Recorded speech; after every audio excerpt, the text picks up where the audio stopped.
Durianrider, what happened to your bicycle brand Pragma? It's still going, but we had a bit of a pause there, didn't we, with the COVID stuff and all the shipping delays. And then what happens was the rim brake bike industry absolutely collapsed. And whilst I was still getting orders and delivering orders for my Pragma frames, I was also telling people, I'm like, you know what? To be honest, as I am with my audience, you can get a fucking sick bike for the same price just for one Pragma frame. People are, oh, why would you do that? People want to spend money with you. Now you're going to send them away you're going to send your customers to spend money with someone else? That's what I do, man. This bike here, with these wheels, cost me $450 for the wheels. I paid a bit too much for them, but that was about 4 years ago. Now these wheels they're carbon XXX Bontrager race extra light, race XXX lights, and they cost me $450. I think it was at 2020 I bought them. Now those wheels are going to go for $100, $200. Like, who wants carbon rim brake wheels that have got old stickers on them? You know what I mean? They're freaking awesome. They've got DT Swiss 240 hubs. But the nature of road cycling is pretentiousness, and I want the latest stuff to flex because I got a lot of insecurity. I want people to know I got a lot of money, and that's just how cycling industry goes. This is the Madone SL 5.9, same frame set, so 58, exact same model. The Lance Armstrong rode to win 7 Tour de France's. Actually, no, it wasn't. He used it in the last Tour de France. So, fantastic bike. Durace 10 speed, 7800. If you know, you know. So that's what I've done. I can still get a frame. Some people have said, oh, I just want a Pragma, I'm like, okay, cool.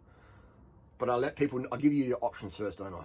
We give options first. So, yeah, times change. And I choose to live a lifestyle where finances do not determine or influence my bias. Meaning, I'm not afraid to be homeless, which, I've been there, done that, and it's fucking awesome. And I'm not afraid to take big cash payouts if they turn up as well. So, but one thing that I always will remain to my audience, I will always tell you the absolute truth that's going to benefit you regardless of the financial loss or gain from my end. Okay? Harley, I want a Pragma frame. Great. I can get you one, but Facebook Marketplace, look what you got here. And this bike's hardly been ridden. And people are like, well, that's in Australia, Harley. Like, I'm in England. It's expensive here. No. You're getting on Facebook or eBay and just look at all the freaking dreamers out there. That's not market value, what you see, all these crazy prices, high prices. That's not market value. All right, we're not talking housing property where that's market value that's advertised. The bike secondhand market, what people advertise at top tier, is fucking dream time. All right, it's dream time. So don't be making that assumption that because that's what people say, that's what it's worth. It's not. It's fucking far, far lower. And if you're in my coaching group, I can guarantee I'll help you find a bike similar to this. Look at that freaking beast, man. Holy shit. I'm not using road pedals, by the way. They're just for around town. Look at that thing. Damn. Fucking right. This was like a $12,000 bike back in the day. 12 and a half Aussie dollar.